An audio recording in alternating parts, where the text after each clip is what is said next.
தேவன் நம்மோடு கூட இடைவிடும்படியாக தேவனை ஆவியோடும் கருத்தோடும் அவரை ஆராதிக்கும்படியாக, அவருக்கு ஸ்தோத்திரங்களை செலுத்தும்படியாக நம்முடைய தேவனையோட வார்த்தை நம்மோடு கூட இடைப்பட்டு நம்முடைய இருதயங்களிலே அது நல்ல நிலத்தில் விழுகிற விதையாக விதைக்கப்பட ஒரு விசை நம் கண்களை மூடி தேவனிடத்தில் கேட்போம். எங்களை அதிகமாய் நேசித்து வழி நடத்துகிற அன்பின் பரம தகப்பனே, அப்பா, கிருபையாய் நீர் எங்களுக்கு தந்திருக்கிற இந்த நல்ல பரிசுத்தவான்களின் கூடுகைக்காக, பரிசுத்தவான்களின் ஐக்கிய கூடுகைக்காக, இந்த சபை கூடி வருதலுக்காக உமக்கு நன்றி செலுத்துகிறோம். அப்பா, இவ்வளவு நேரம் பாடல் மூலம் உம்மை மகிமைப்படுத்தியிருந்தோம். இப்பொழுதும் கர்த்தர்களுடைய வாழ்வில் செய்த நன்மைகளை எண்ணி உமக்கு ஸ்தோத்திரங்களை ஏறெடுக்கிற நேரத்தில் அப்பா, உம்முடைய வார்த்தையின்படி அவைகளை நாங்கள் ஏறெடுக்க கர்த்தர்களுக்கு அனுக்கிரகம் பாராட்டும்படியாய் கெஞ்சி மன்றாடுகிறோம். இருக்கிற ஒவ்வொருவரையும் நம்முடைய கர்த்தருக்குள்ளாக ஒப்பு கொடுக்கிறோம். உடைய ஜீவனுள்ள வார்த்தைகள் எங்களை தேய்ச்சட்டும். பேசுகிற அடியனை மறைத்து ஆவியானவர் தாமே முற்றிலுமாய் வெளிப்படும்படியாய் செபிக்கிறோம். கர்த்தரும் இரட்சகருமாகிய இயேசு கிறிஸ்துவின் இன்ப நாமத்தில் எங்கள் ஜெபங்களை ஏற்றுக்கொள்ளும் நல்ல பிதாவே, ஆமென்.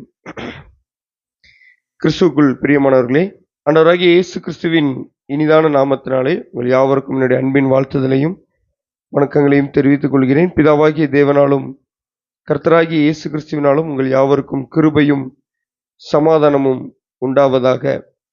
ஒரே ஒரு காரியத்தை நாம் வேகமாக தியானித்து நம் ஸ்தோத்திர பகுதிக்கு நேராக கடந்து செல்லலாம். அதற்கு ஆதாரமாக எடுத்துக்கொண்ட வேத பகுதி அப்போஸ்தலனாகிய பவுல் ரோமருக்கு எழுதின நிருபம் 4வது அதிகாரம்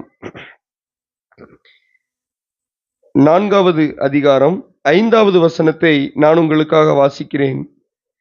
ஒருவன் கிரியை செய்யாமல் பாவியை நீதிமானாக்குகிறவரிடத்தில் விசுவாசம் வைக்கிறவனாய் இருந்தால் அவனுடைய விசுவாசமே அவனுக்கு நீதியாக எண்ணப்படும்.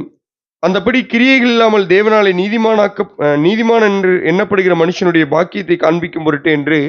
அதற்கு அடுத்ததாக சங்கீதம் 32வது சங்கீதத்தில் இருக்கக்கூடிய வசனங்களை இங்கு அப்போஸ்தலனாகிய பவுல் அழகா இந்த இடத்துல காண்பித்துக் கொடுக்கிறார். இதுல ஒரு காரியத்தின் தாற்பயம் என்னவென்றால், எவர்களுடைய அக்கிரமங்கள் மன்னிக்கப்பட்டதோ, எவர்களுடைய பாவங்களை கர்த்தர் எண்ணாது இருக்கிறாரோ அவன் பாக்கியவான் என்று சங்கீதக்காரன் தன்னுடைய சங்கீதத்திலே தேவன் ஒரு மனுஷனுடைய அக்கிரமங்களை மூடிக்கொள்கிறது, அக்கிரமங்களை மன்னிக்கிற அல்லது அவனுடைய பாவங்களை மன்னிக்கிற ஒரு மனுஷனை பாக்கியவானாக கருதும் பொழுது இந்த பாக்கியம் எதன் மூலமாக உண்டாகிறது என்பதை அப்போஸ்தலனாகிய பவுல் நமக்கு அழகாக காண்பித்துக் கொடுக்கிறார். ஒருவேளை இது ஒரு மிகப்பெரிய நன்மை. உண்மையிலே யோசித்து பாருங்க, நாம் செய்த பலவிதமான பாவங்களை தேவன் நமக்கு மன்னித்திருக்கிறார். தேவன் நாம் செய்த அனைத்து அக்கிரமங்களையும் தேவன் நமக்கு மன்னித்திருக்கிறார் என்பது அது நம்மை ஒரு பாக்கியமுள்ள ஜனமாக, நம்மை பாக்கியவானாக தேவனுக்கு முன்பாக நிறுத்தி இருக்கிறது. இந்த பாக்கியம் எப்படிதான் உண்டாகிறது என்றால், இந்த பாக்கியம் என்பது இதை விசுவாசிக்கிறவர்களுக்கு இது உண்டாகிறது. அப்படியானால் விசுவாசிக்கிறவன் தான் நீதிமானாக எண்ணப்படுகிறான்.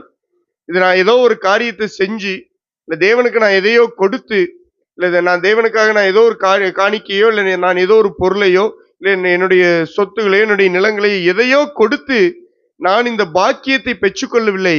நான் தேவனை விசுவாசிக்கிறது மூலமாக தான் இந்த பாக்கியத்தை பெற்றுக்கொள்கிறேன் என்பதுதான் 5வது வசனத்துல, கிரியை செய்யாமல் பாவியை நீதிமானாக்குகிறவரிடத்தில் விசுவாசம் வைக்கிறவனாய் இருந்தால் அவனுடைய விசுவாசமே அவனுக்கு நீதியாக எண்ணப்படும். அப்படின்னா இந்த பாக்கியத்தை பெற்றுக்கொள்வதற்கு நான் எந்த கிரியையும் செய்யவில்லை என்பதுதான் அதனுடைய முக்கியமான விஷயம். பிரியமானவர்களே, அப்ப நான் எதை விசுவாசிச்சேன், நான் எதை தான் விசுவாசிக்க வேண்டியது இருக்கு, எப்படிதான் அந்த பாக்கியத்தை நான் பெற்றுக்கொண்டேன், நான் எப்படிதான் என்னுடைய பாவங்கள் மன்னிக்கப்பட்டது என்றால், அதற்கு முந்தின அதிகாரத்தை பார்க்கும் பொழுது தேவன் நமக்கு என்ன செய்திருக்கிறார், நம்மை எப்படி தேவனுக்கு முன்பாக கர்த்தராகிய இயேசு கிறிஸ்துவின் மூலமாக தேவன் நமக்கு என்ன செய்திருக்கிறார் என்பதையும், நம்மை எப்படி அவரோடு கூட ஒப்புரவாக்கி இருக்கிறார், நம்மை எப்படி நீதிமானாக்கி இருக்கிறார் என்பதை அதற்கு முந்தின அதிகாரத்திலே பார்க்க முடியும்.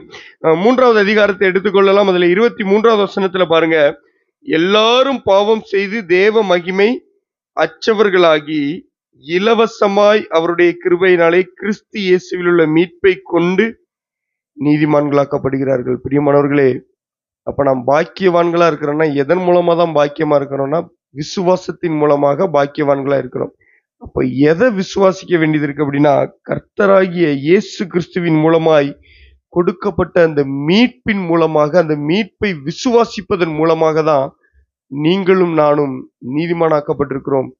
அதனாலதான் வேதமானது தேவனுடைய ஞானத்தை நம்மளால அளவிடவே முடியாது.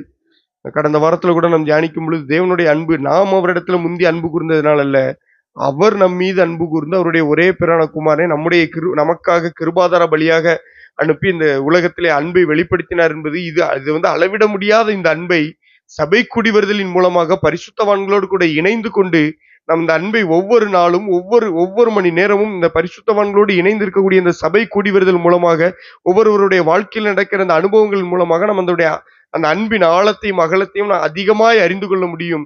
அந்த அன்பினுடைய ஆரம்பமும் அந்த தாற்பயம் எதுலதான் இருக்குன்னா, கிறிஸ்துவானவர் நமக்காக மரித்தார் என்கிறதுலதான் இந்த விஷயமே இருக்கு.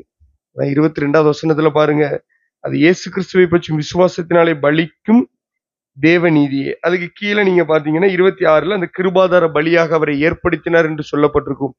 அப்போ இந்த பலி மூலமாக தான் ஒரு ரத்தம் சிந்துதல் மூலமாக தான் நம்முடைய பாவங்கள் கழுவப்படுகிறது.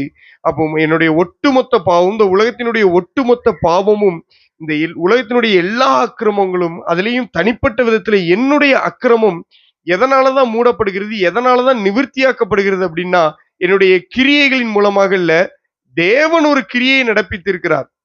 கர்த்தராகிய இயேசு கிறிஸ்துவை பலியாக சிலுவையிலே ஒப்பு கொடுத்து அவரை மரித்து அடக்கம் பண்ணப்பட்டு அவரை அடக்கத்திற்கு உட்படுத்தி அவரை 3ஆம் நாள் உயிரோடு எழுப்பினதன் மூலமாக இதை விசுவாசிக்கிற என்னை தான் வேதம் என்ன சொல்லுதுன்னா பாக்கியவான் அப்படின்னு சொல்லுது. பாருங்க, அதுக்கு ஆதாரமா அவர் யாரை கொண்டு வர்றார் அப்படின்னா ஆபிரகாமை கொண்டு வர்றார். நாட்கள்ல ஆபிரகாமினுடைய ஆசீர்வாதம் பல விதத்துல ஆபிரகாமுடைய வாக்குத்தத்தம் ஒருவேளை ஆபிரகாம் இங்க இருந்து காது இருந்தா அவருக்கே புளித்து போகிற அளவுக்கு ஆபிரகாம குறிச்சு நிறைய காரியங்களை கேள்விப்பட்டிருக்கலாம்.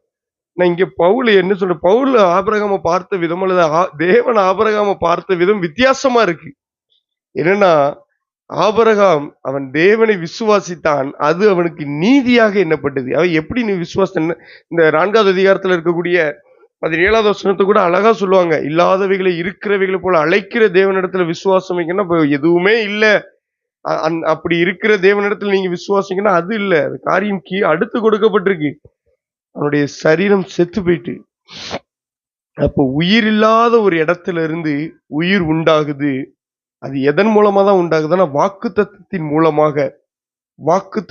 மூலமாக தான். அதனாலதான் ஆவியின் மூலமாய் பெற்ற பிள்ளைதான் ஈசாக்கு. இஸ்மவேல் ஆவியின் மூலமா பிறந்தவன் கிடையாது. ஈசாக்கு தான் அந்த ஆவியின் வாக்குத்தத்தத்தின் மூலமாக பிறந்த பிள்ளையானவனா இருக்கிறான். அப்ப பிரியமானவர்களே, அப்ப இப்படிப்பட்ட விசுவாசம், இந்த ஆவியை குறித்த விசுவாசம், ஒரே ஒரு வசனத்தை மாத்திரம் நான் காண்பித்து முடிக்க விரும்புகிறேன். கலாத்தியருக்கு எழுதின நிருபம் 3வது அதிகாரம் 14வது வசனத்துல ஆபிரகாமுக்கு உண்டான ஆசீர்வாதம் கிறிஸ்து இயேசுவினால் புறஜாதிகளுக்கும் வரும்படியாகும். இதோட நான் நிறுத்திக்கிறேன் முதல்ல. அப்போ நான் தேவனை விசுவாசிப்பதன் மூலமாக, தேவனுடைய வார்த்தையை விசுவாசிப்பதன் மூலமாக, கிறிஸ்து எனக்காக மரித்தார், எனக்காக சாபமானார் என்கிறதை விசுவாசிப்பதன் மூலமாக ஆபிரகாமுக்கு உண்டான ஆசீர்வாதத்துல என்ன பங்கு பெற வைத்திருக்கிறார். எங்கேயோ காணியாட்சிக்கு புறம்பா இருந்த அல்லது ஏதோ தேவனச்சு இருந்த என்னை ஆபிரகாமின் ஆசீர்வாதத்திற்கு தேவன் கொண்டு வருகிறது எதன் மூலமாக தான் அப்படின்னா, கிறிஸ்து எனக்காக சாபமானார் என்கிற அந்த முந்தின 2 வசனங்களை காண்பித்து கொடுத்துதான். அதற்கப்புறமாக பாருங்க, கிறிஸ்து எனக்காக சாபமாயிருக்கிறார், இதன் மூலமாக, இதை விசுவாசிப்பதன் மூலமாக நான் ஆபிரகாமின் ஆசீர்வாதத்துக்குள்ளாக வருகிறேன். அப்ப ஆபிரகாமுக்கு என்னதான் ஆசீர்வாதம்னா, அந்த வசனத்திலே நீங்க தொடர்ந்து வாசிச்சீங்கன்னா இருக்கு, ஆவியை குறித்து சொல்லப்பட்ட வாக்கு தத்தத்தை நாம் விசுவாசத்தினாலே பெரும்படியாகவும் இப்படி ஆயிடுச்சு. ஆபிரகாமுக்கு கொடுத்த வாக்கு தத்தம் மரித்ததிலிருந்து ஒரு உயிர் உண்டாகிறது. அதாவது வாக்குத்தத்தத்தின்படி ஆவியினால் ஒரு சந்ததி உருவாகிறது, ஆவியின் மூலமாய் ஒரு சந்ததி உருவாகிறது. இந்த ஆவிதான், இந்த பரிசுத்த ஆவியானவர் கொடுத்த இந்த ஆவி மரித்ததிலிருந்து உயிரடைகிறது.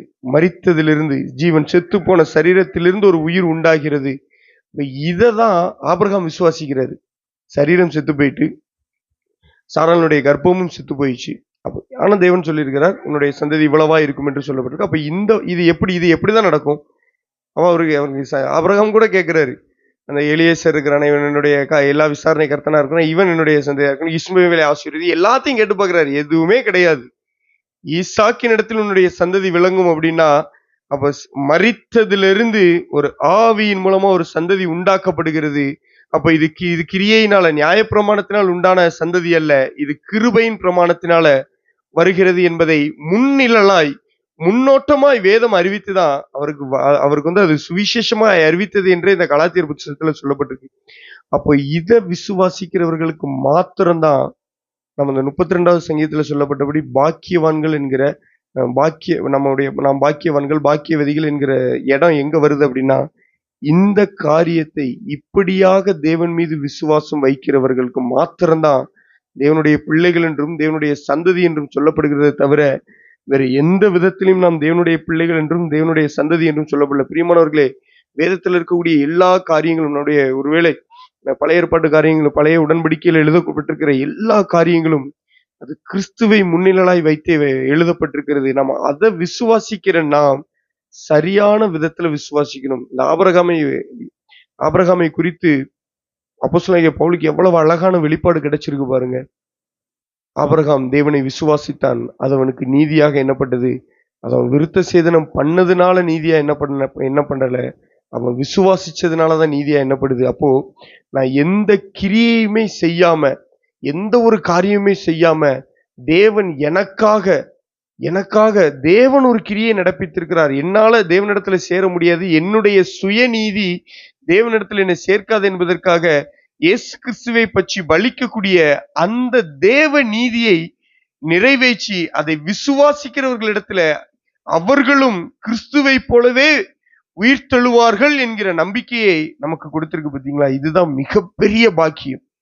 இந்த பாக்கியத்தை உணர்ந்துடும். அதனால நீங்க கிரியே செய்யக்கூடாது அப்படின்னு சொல்லுவாங்க. இன்னொரு யாக்கோபு எழுதும்போது கிரியே இல்லாத விசுவாசம் செத்ததா இருக்கு அப்படின்னா, இந்த விசுவாசத்திலே கட்டப்பட்டவர்களாய் தேவனுக்கு நற்கிரியை செய்ய அழைக்கப்பட்டிருக்கிறோம். அதனால சும்மா நான் எதுவுமே செய்ய மாட்டேன்னு உட்கார்றதுக்கு இல்லை. நம்ம பாக்கியவானானது நம் விசுவாசிகளானது எந்த கிரியையும் செய்யாமல் தேவனிடத்துல சேர்ந்திருக்கிறோம்.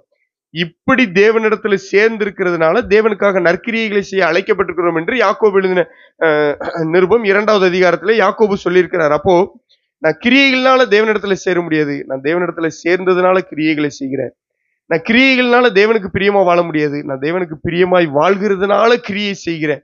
இந்த ஒரு விசுவாசம், இப்படிப்பட்ட ஒரு பாக்கியத்திற்குள்ளாக தேவன் உங்களையும் என்னையும் அழைத்து வந்திருக்கிறார். பிரியமானவர்களே, இதற்காக நம் தேவனுக்கு ஸ்தோத்திரம் செலுத்த நாம் அழைக்கப்பட்டிருக்கிறோம். இந்த நன்மைகளை எண்ணி நீ ஆபிரகாமினுடைய எந்த நன்மைகளை கேட்டாலும், ஆபிரகாமுக்கு இருந்தது ஒரே ஒரு விஷயம்தான், இந்த ஆவியை குறித்து சொல்லப்பட்ட வாக்குத்தத்தம், இந்த சந்ததி கிறிஸ்து. இதுதான் ஆபிரகாமுக்கு கிடைச்ச மிகப்பெரிய பாக்கியம்.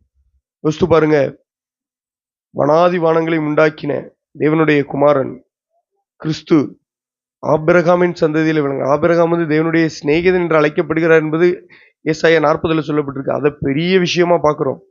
ஆபிரகாம் என் சிநேகிதனாகிய ஆபிரகாமின் சந்ததியே என்று இஸ்ரவேல் ஜனங்களை அழைக்கும் போது அது நம்மளுக்கு பெரிய விஷயமா தெரியுது.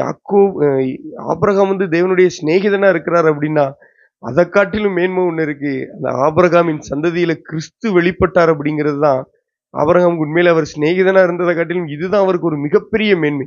அப்ப இதை விசுவாசிக்கிற நமக்கு இந்த உலகத்தில் இருக்கக்கூடிய எல்லா காரியங்களை காட்டிலும் கிறிஸ்து எனக்காக மரித்தார், அவர் என்னிலே வாசமாயிருக்கிறார், அதுதான் மரித்தார். அதோடு இல்ல, அவர் உயிரோடு எழுந்து தேவனுடைய வலது பார்சத்தில் வீற்றிருக்கிறார். அங்கிருந்து பரிசுத்தாவியான் நான் இதை விசுவாசிக்கும் பொழுது இந்த பரிசுத்தாவியை பெற்றுக்கொண்டு அவர் என்னிலே வாசமாயிருக்கிறார், நான் தேவனுடைய ஆலயமாய் இருக்கிறேன், கிறிஸ்து என்னிலே இருக்கிறார் என்பதை மகிமையின் ரகசியமாய், அந்த மகிமையின் ரகசியம் கிறிஸ்து என்னுள்ளே இருக்கிறார் என்கிறதை உணர்கிற பொழுதுதான் இது எவ்வளவு பெரிய நன்மையா இருக்கு. வானத்தை பூமியை உண்டாக்கின தேவன் இந்த இருதயத்துல வாழ ஆசைப்படுகிறார், வாழ்கிறார் அப்படிங்கிற இந்த நன்மைக்காக தான் தேவனுக்கு ஸ்தோத்திரம் செலுத்திருக்கோம்.